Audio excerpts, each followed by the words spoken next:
Today, we are talking about whether the way you are treating your business is stopping you from growing. Hey love, you're listening to the Mums in Biz Show and I'm Nick Tuering. Every week I'll bring you the unvarnished version of what it means to be a mum running a brilliant business, what you need to be doing to get it to where you want it to be, and a healthy dose of how to get the heck out of your own way. Let's dive in.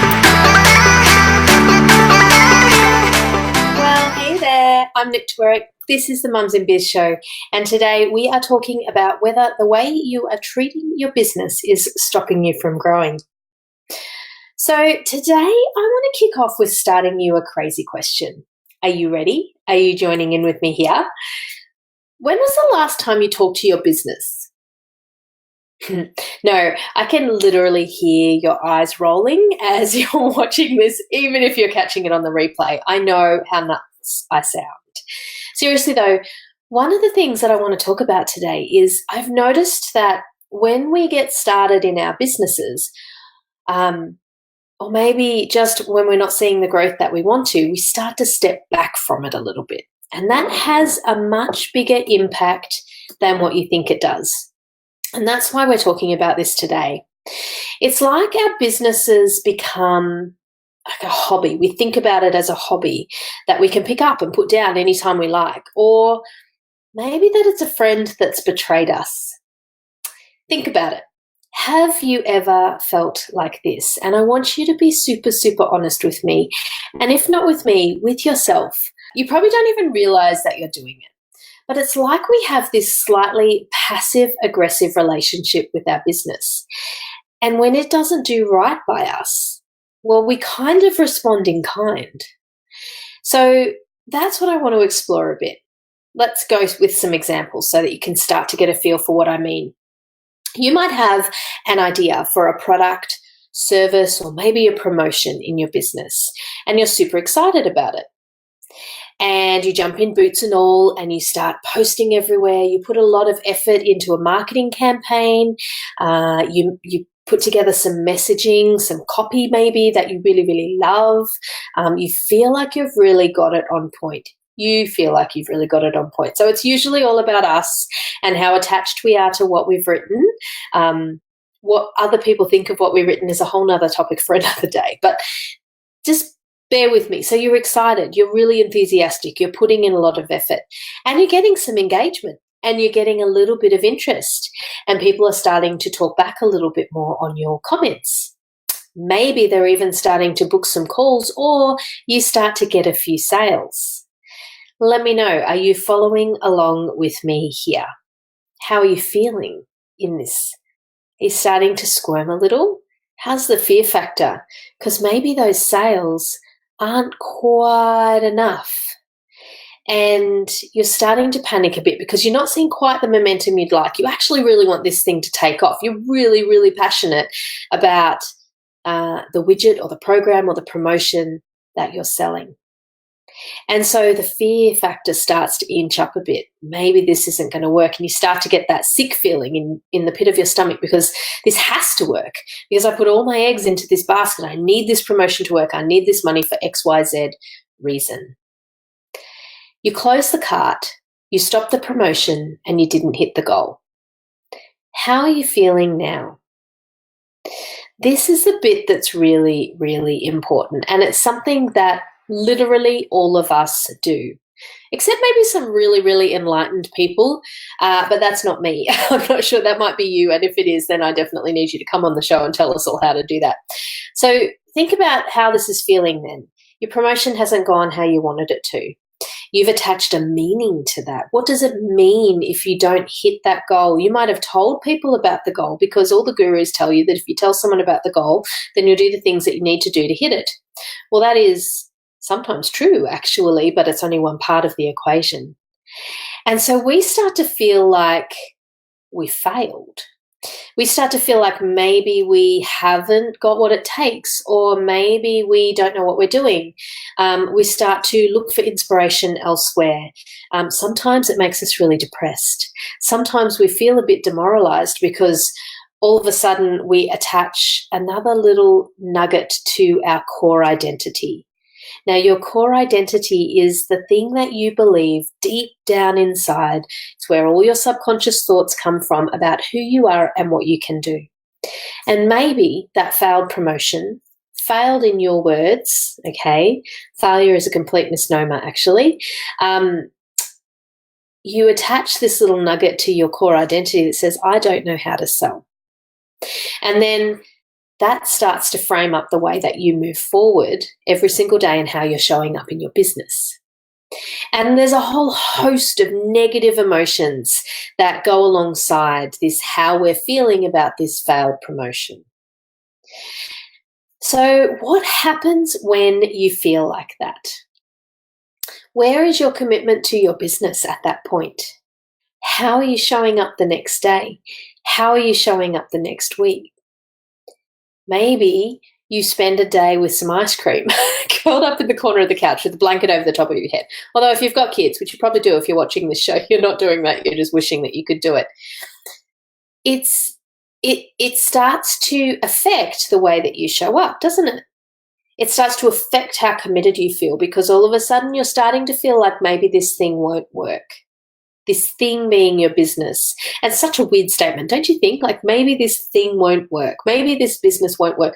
What the heck does work even mean anyway? That's another meaning that we're attaching to the results that we're getting or not getting in our business.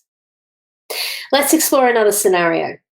You have been hustling away in your business for a while now, maybe months, maybe years, and you're getting a trickle of results through, but you aren't really profitable. Heck, you might not even know whether you're profitable or not because you're not paying that much attention to the details of your business, which is something that you need to change, and we will talk about that in a minute. But you aren't growing. You're not seeing the momentum. You're not seeing the amazing results that you wanted to be seeing, and you aren't making the money that you feel like you should be making. Now, that might be should because of your personal circumstances and the personal goals that you've set. It might be should because you're buying into all of the marketing propaganda that you're seeing on social media. You might be feeling like your business you might actually have achieved some amazing results, but because you're not seeing some kind of exponential growth that you've seen in marketing propaganda from someone in the online business, all of a sudden that means that the growth that you have achieved doesn't feel that amazing. And so you're starting to wonder whether your business is going to work again. Think about how you're feeling here. Slightly panicky. Maybe you've kind of reached that point where you're flipping from strategy to strategy. It's like, oh, bright, shiny thing. Oh, bright, shiny thing. That didn't work for me. Maybe I need this course over here. That didn't work for me. Maybe I need to use this strategy over here. And you become completely inconsistent because you are trying to cover all the things in the hope that one of them will work. Now, you might have become one of those really annoying post everywhere people in Facebook. Total disclosure, I was absolutely one of those people when I was getting started.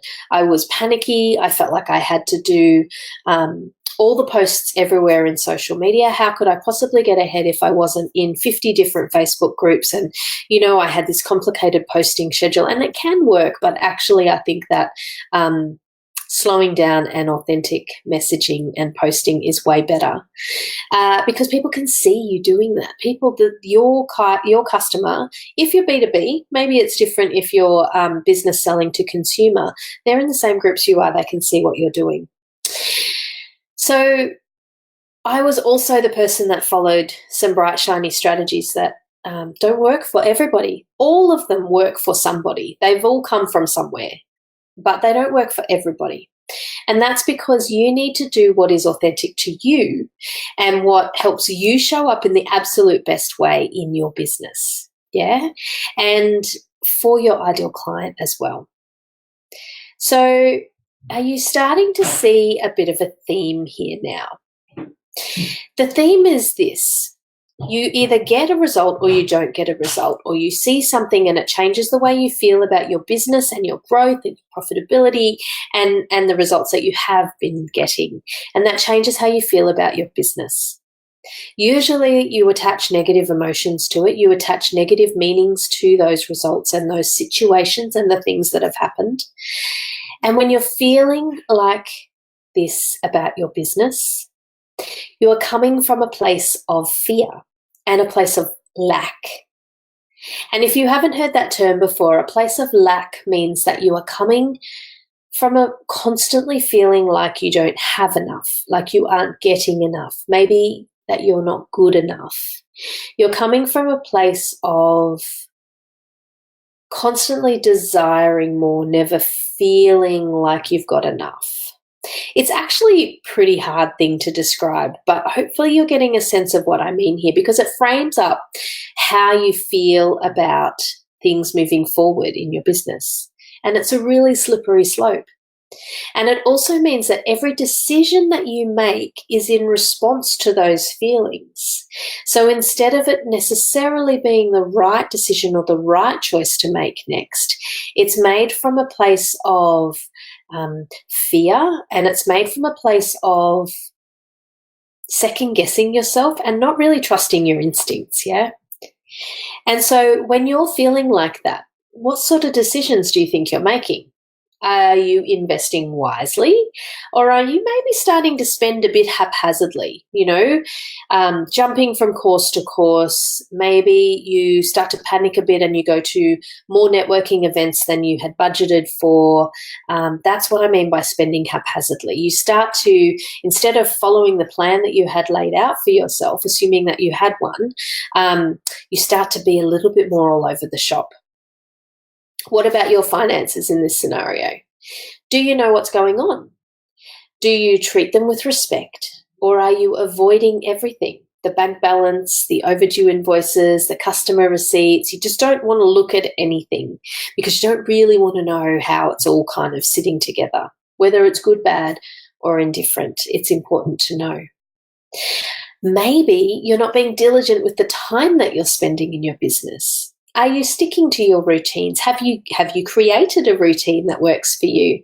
Are you being realistic about the amount of time that you can commit to your business, and therefore the strategies that you can take on in marketing, product creation, whatever it is that is next for you? Are you posting regularly? We all know that social is a really important part of just about any business's marketing strategy today. Are you starting to try and be on all the platforms and then doing nothing because it's completely overwhelming? Are you creating to-do lists and plans and goals and then never finishing or implementing them? Be honest now.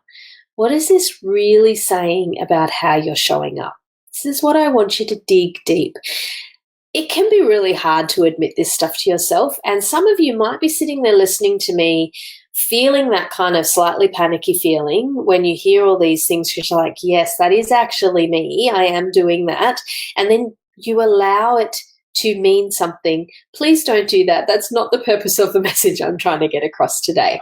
Please don't panic. You can fix absolutely everything. You have a choice in every situation about how you react and what you do next.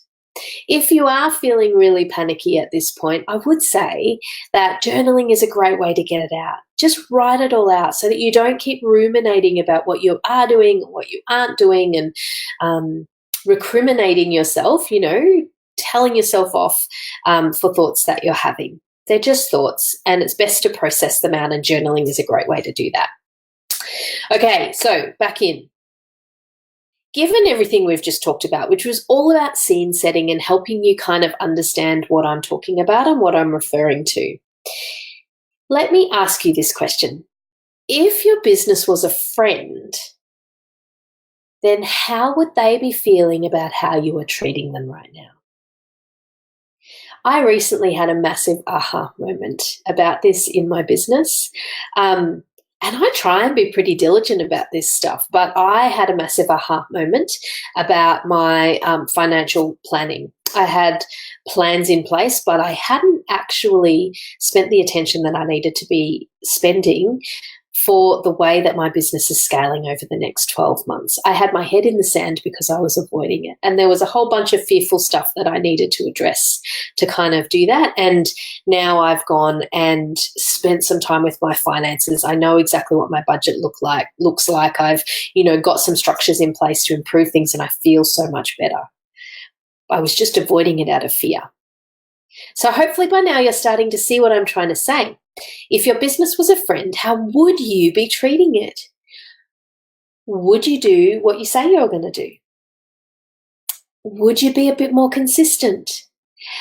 Would you respect it by paying attention to important things like birthdays and milestones? Think accounts, bills, and keeping up your website. Would you talk to it regularly? Sorry, them, your friend. Would you talk to your friend regularly? Assuming that this is a friend that you actually like. So why do you ignore your business or not treat it with the respect that you would afford a friend? Quite frankly, sometimes the way we treat our business is worse than we would even treat an acquaintance. And yet, we expect all of this performance out of it. We expect it to give us these amazing results and enable our ideal lives and bring our dreams to life. And we're not even treating it as well as we might treat a neighbor that we barely know. So what can you change to start seeing something different happening in your business? First, let me say that this is making a change on 2 levels. And if you didn't watch last week's episode, go and do it now. I will put the link into the comments when I'm done with the live so that you can do that. You are looking at both the amount of deliberate attention that you are showing your business, and by the very nature of doing that, you're starting to think more about how you're showing up as a CEO, which is what last week's episode was about. So these two do go hand in hand. See, empowered CEOs show up for their businesses. They take their businesses seriously, and they know how they're actually doing. They know how they're performing. They're listening to the things that their businesses are trying to tell them. Now, that might be through numbers results. That might be through knowing how different messages perform on different marketing channels that you might be using. It means knowing what your email open rates are. It means knowing how many people come by your booth at a market stall and how many stop to talk. It means paying attention to that kind of detail and not just letting everything fly by. Okay? Empowered CEOs are consistent, and in order to achieve that consistency, they're focused and selective in what they commit to, and then they follow through on that commitment. It's just like a friend. Most of us get reasonably good at managing what we do and don't commit to with our friends. And if you don't do that, then that's something that I work through in Conflicted to Confident, because there's a real process to owning your time and knowing what you really value and getting the confidence to be able to say no in a really empathetic and supportive way. But I'm really sorry, that just doesn't fit with where my priorities are at for the next 3 months, 6 months, whatever that might look like. These are the things that I've got time for, and so these are the things I'm committing to. And we don't commit ourselves to things that we genuinely don't have time to deliver on. Okay? So let me ask you another question. I'm full of questions today. What would it do to your overwhelm if you mastered just one platform to post on? Would you have time to get your message right? Would you have genuine engagement on that platform? Would you be able to be consistent and really commit to it consistently? Making choices like that is what an empowered CEO does.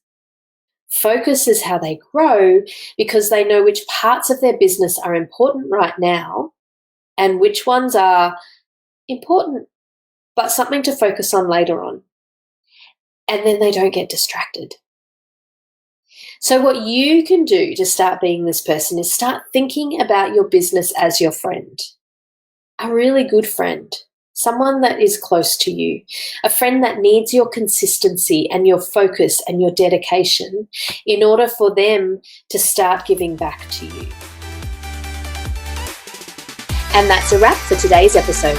If you enjoy listening to the Mums in Biz show, I would love for you to leave us a review on iTunes, and be sure to post a snap of you enjoying the show on Instagram and tag me at nicole.tuerick. You can also join in the conversation with me in the Mums in Biz tribe on Facebook. I look forward to seeing you in the next episode of the Mums in Biz show.